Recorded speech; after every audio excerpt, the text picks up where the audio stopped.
Welcome to our Erev Shabbat talk on Tu B'Av, the 15th of Av, the famous day when young people will go out in the kramim, into the vineyards, and dance and, well, look for their other half.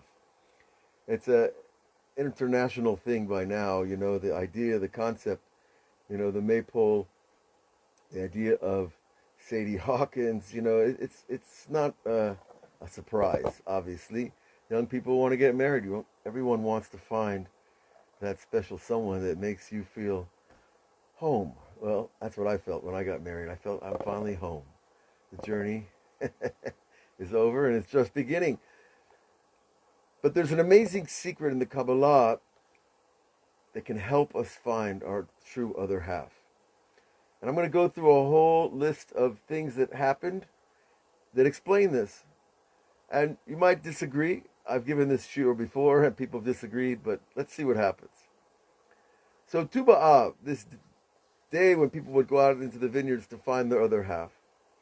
Let's go back to the beginning, the first other half, the first creation of man and woman.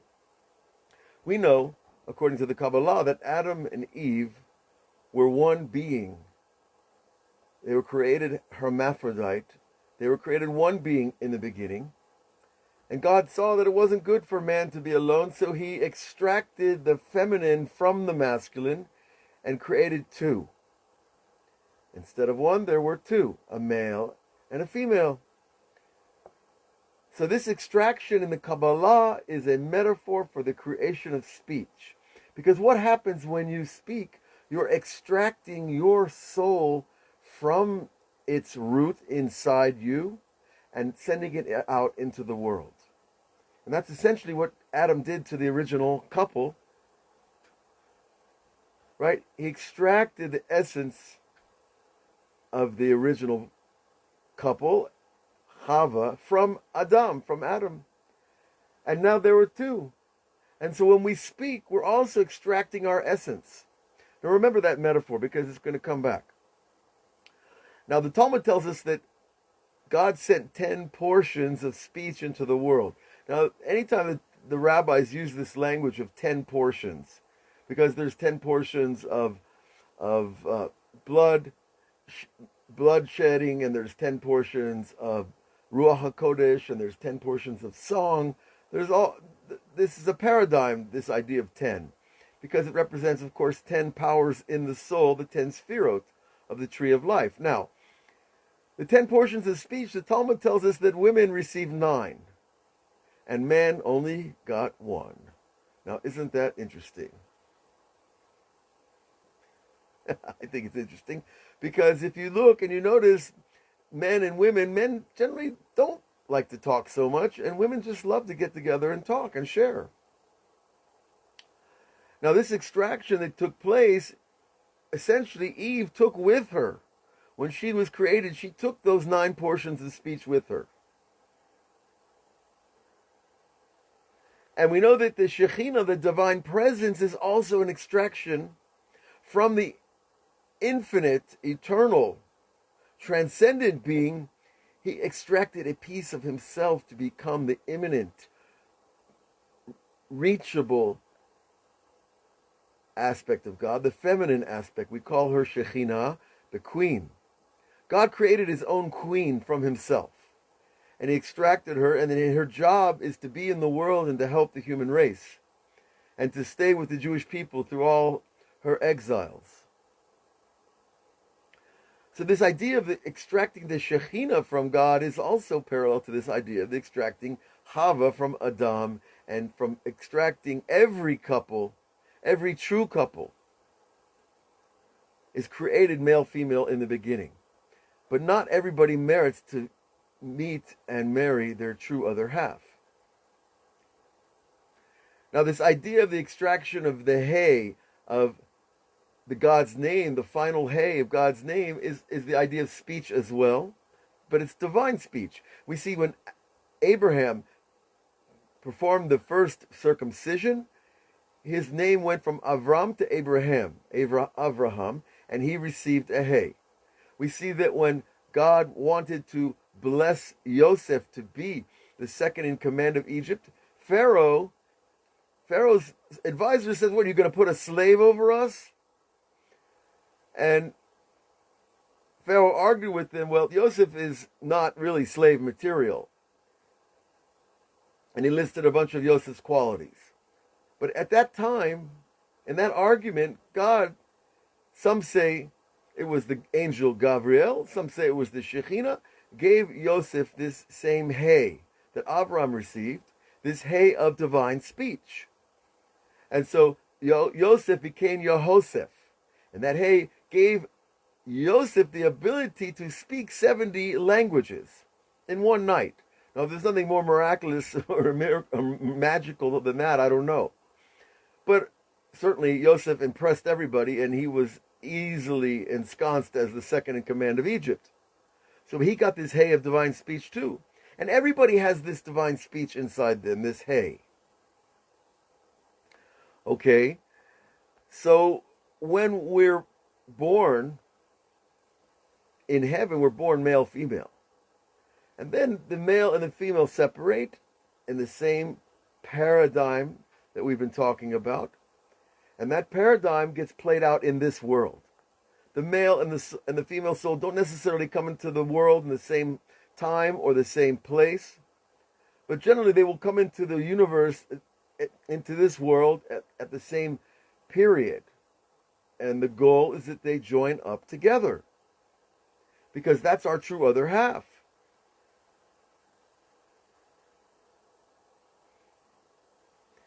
Now, it's interesting when the rabbis talk about a man being commanded to go and find a wife and get married, they say, Ein ela abal chozer averato, that only the husband or the master or the man has to go find what he's lost.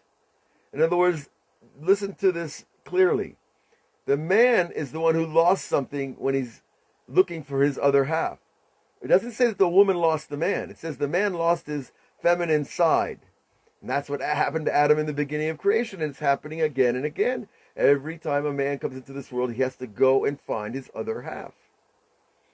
Now, we know at the end of the day that most of the women usually decide how that's going to go based on what her perception of the guy is. But the point is this going after a woman, if we remember what we just learned about the 10 portions of speech, when a man is going after his wife, he's really going after those 9 portions of speech that he lost to her. He's trying to find his voice through his wife's voice, because she has 9/10 of speech. Now, this is a process that takes place mostly on a subconscious mystical plane, right? It's not something that most of us have ever been learned or taught. But when all this material dawned on me and fit together, I said, well, we got to learn, we got to teach this, because it helps us understand a lot more. So when the husband has to go find his wife, he's also going to look for those 9 portions of speech that he lost.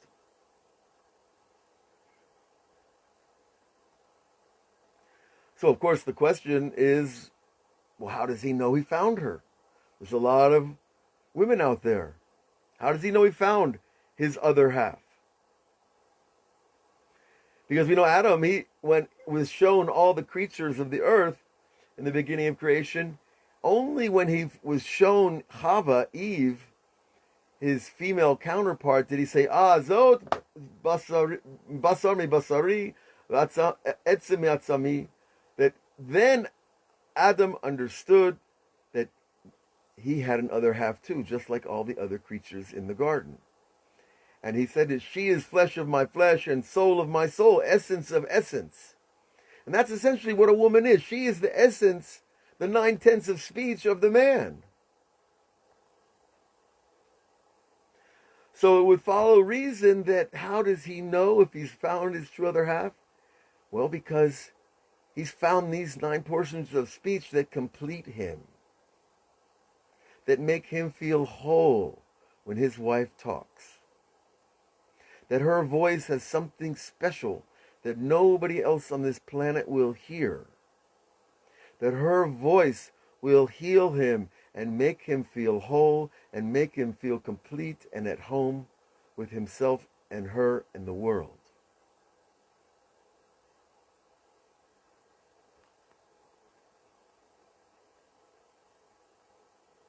Now, in a Shira on this material once, a woman said, well, I fell in love with the voice of Elvis. Elvis Presley. Does anybody remember Elvis Presley? And there's a lot of great singers out there, men and women.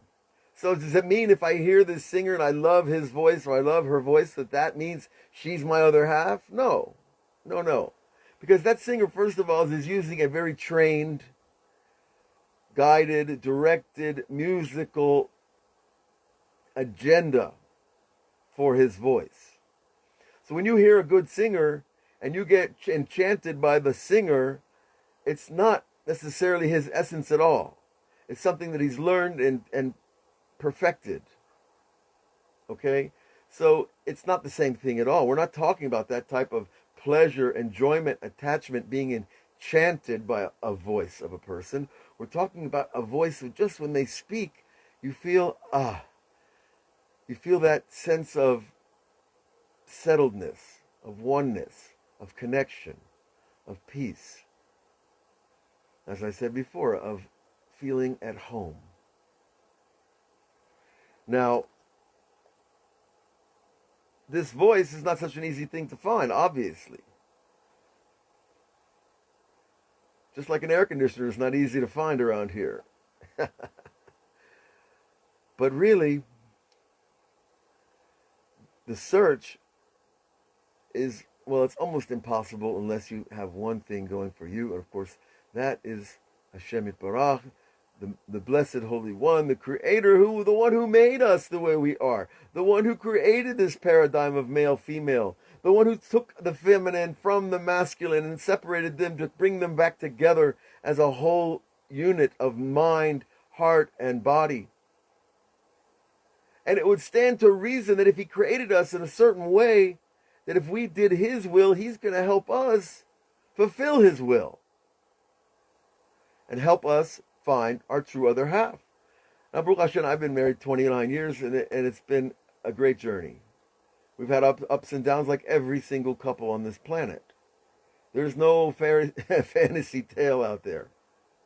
It's hard work, and it's valuable and worthwhile.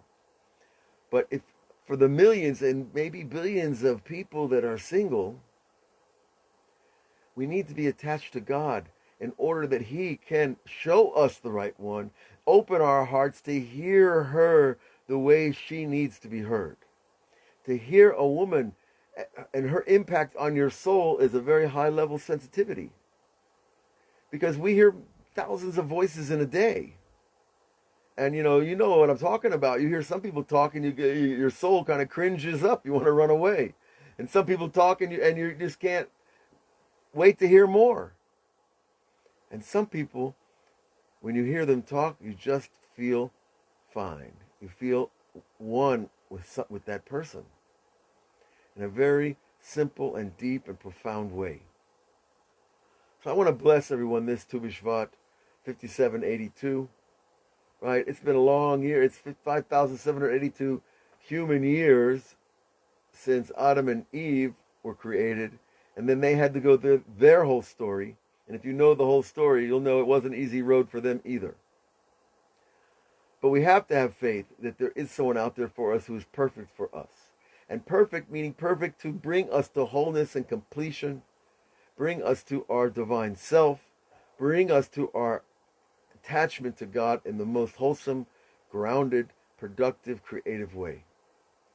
So Tu B'Shvat Sameach and Erev Shabbat Kodesh is upon us, Shabbat Ve'et Hanan, and this is a parsha about Moses coming to the reality that he's not going to receive the big prize. He's not going to be allowed to enter into the land of flowing with milk and honey. So hopefully we'll have time a little later today to do a little talk on that as well. But God bless you all to find your other half. And if you've already been married 30 or 40 years, well, maybe you need to rediscover that wholeness within. God bless you all. Shabbat Shalom.